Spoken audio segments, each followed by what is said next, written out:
friends, Cowboy Nation. This is Cowboy Legends for Life, coming back at you again with another video, and with my hopes that you like the last one. Listen, I just want to point out a few things. I'm not going to be long, but I just got word today, matter of fact, a little while ago, that Cole Beasley is no longer a Dallas Cowboy, and that's sad. It's I was hoping that they kept him.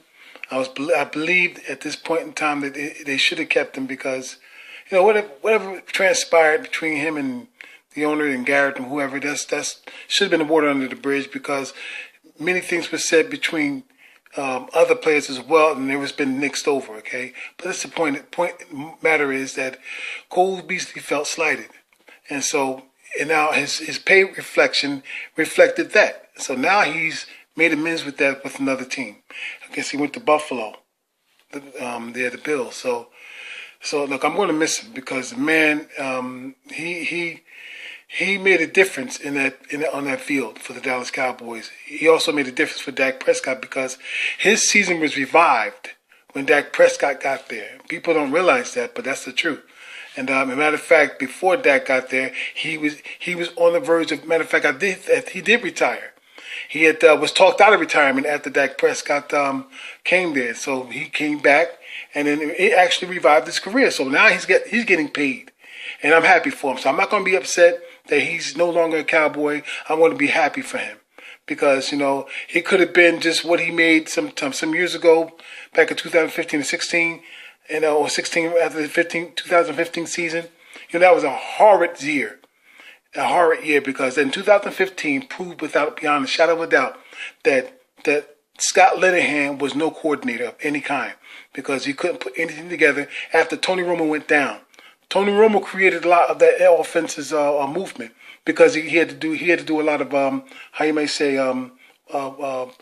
audibles to correct a lot of the wrong that Linehan put on the field. That's the truth. Now, but I'm saying is that after that season, I think a lot of Cowboy players were dismayed about how it was going, because that Romo was going to get hurt again. There was no doubt about it. He would get hurt sooner or later. So many people left or just weren't re-signed, and the others wanted to leave, and that was one of them was Cole Beasley. Cole Beasley, he stayed on, and now he's become one of the best slot receivers in the league. That's the truth. Whatever transpired last year, as well as on the field, that he didn't get as much reps that he wanted to, or targets. That's no fault of his own. That's just, like I said, the man who was designing the plays. Okay, and the fact is that the injuries to the front line and all that counted. So hats off to Cole. I love Hotsauce. You know, I hope I wish him well, and I salute him. Cole, thank you, sir. And so listen, we have Amari, we have Gallup. We have other talents and stuff as well. But Hearn, I don't see. Hearn, he seemed to be the better of the cadre that came here who were never starters on their team last season. Okay, and I don't think they even kept. I don't even think the Cowboys kept what's his name, the slot receiver Austin. I don't think they kept him. I don't know if he's still a Cowboy or not. All I know is that I was very disappointed with that guy. So I hope they continue to look for a running back, a scat man. They can count on from coming out of the backfield, because they need one. Okay, and so anyway, that's about all I wanted to say. That, except for one more thing. That I want to say this real quick. People got it in their minds that, you know, some people felt sorry for David Irving. Really, you feel sorry for David Irving? That he did what he did because he wanted to smoke some weed?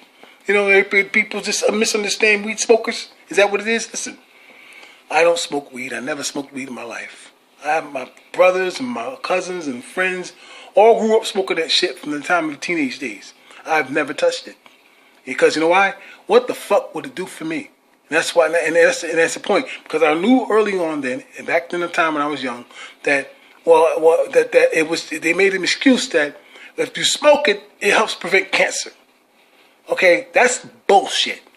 The only thing it does when you smoke it is relieve you from the pain of cancer or any other ailments for that matter. That's the truth of it.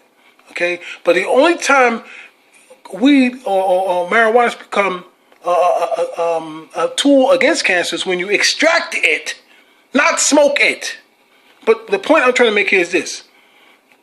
Okay, David Irving made an excuse. He used his daughter to do the dirt he did to try to stay out of the trouble he was doing. That's what he did. He's no good. So all the crap he talked about his baby's mama was actually him, not her.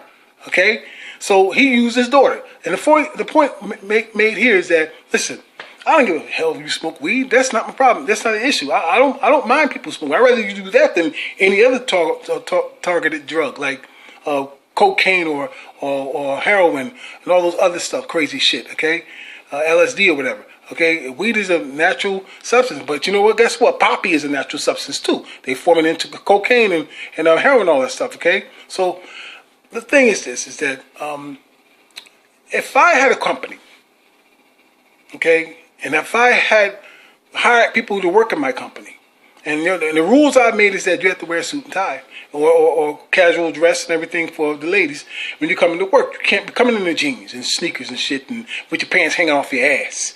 Okay? And I don't want to see that. So that would be my rule. But and you got one fool coming and say gonna come in with jeans hanging off his ass anyway. Well, you know what? Well, you can't work here. You can't work here. Okay, so though the states have changed a lot of the policies in terms of legalizing or illegalizing certain drugs such as weed, that's one policy. That's fine. You could be free in New Jersey, may be free to smoke weed or have whatever amount of ounces that you have in your car or whatever. Who knows? I don't care. I don't even follow the shit because I don't care. The point is this: is that whether it's drugs and weed is legal or not, if you're working for a company that stipulates that we don't want people who smoke weed or any other freaking drug, okay, and you go ahead and smoke it, you gotta fucking leave, okay, because that's their policy, that's their company, they set the rules, ain't nothing shit you could do about it, okay. So I don't have no respect for David Irving. He can go fuck himself and his goddamn newscast he put on the damn whatever he did.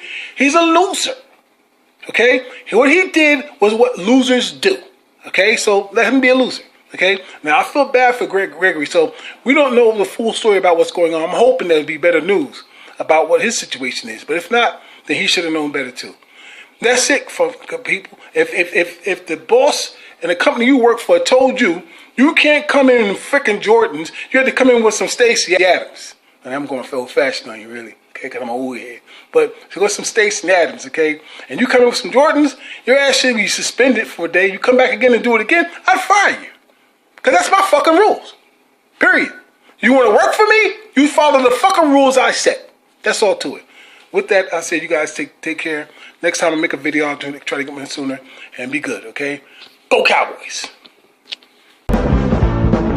Five ball over here.